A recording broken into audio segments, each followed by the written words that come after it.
Hello everyone, today special మెంతుల పులుసు కోసం మనం నైట్ అయితే ఒక గుప్పడన్ని మెంతులు నానబెట్టి పక్కన పెట్టేసుకోవాలి. మెంతులకి సరిపడా మార్నింగ్ చింతపండు నానబెట్టేసుకొని ఒక పెద్ద సైజ్ ఆనియన్ సన్నగా తరిగి పక్కన పెట్టుకోవాలి.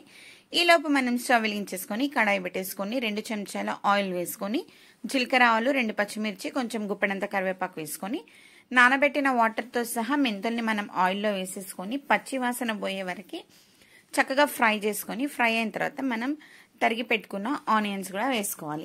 ఆనియన్స్ నార్మల్గా ఫ్రై అయిపోయిన తర్వాత ఇప్పుడు మనకి ఆనియన్స్ అనేది కొంచెం ఫ్రై అయిపోయింది. ఇప్పుడు మనం పసుపు కారం వేసేసుకొని 2 టమాటోస్ వేసుకోవాలి. టమాటోస్ కూడా మగ్గిన తర్వాత మనం ఇందాక తీసి పెట్టుకున్న చింతపులుసు వేసేసుకొని టేస్ట్కి సరిపడా సాల్ట్ వేసుకొని కొంచెం బెల్లం వేసుకొని ధనియా పౌడర్, జీరా పౌడర్, కొంచెం కొత్తిమీర జల్లేసుకున్నామంటే టేస్టీ మెంతుల పులుసు రెడీ. Please like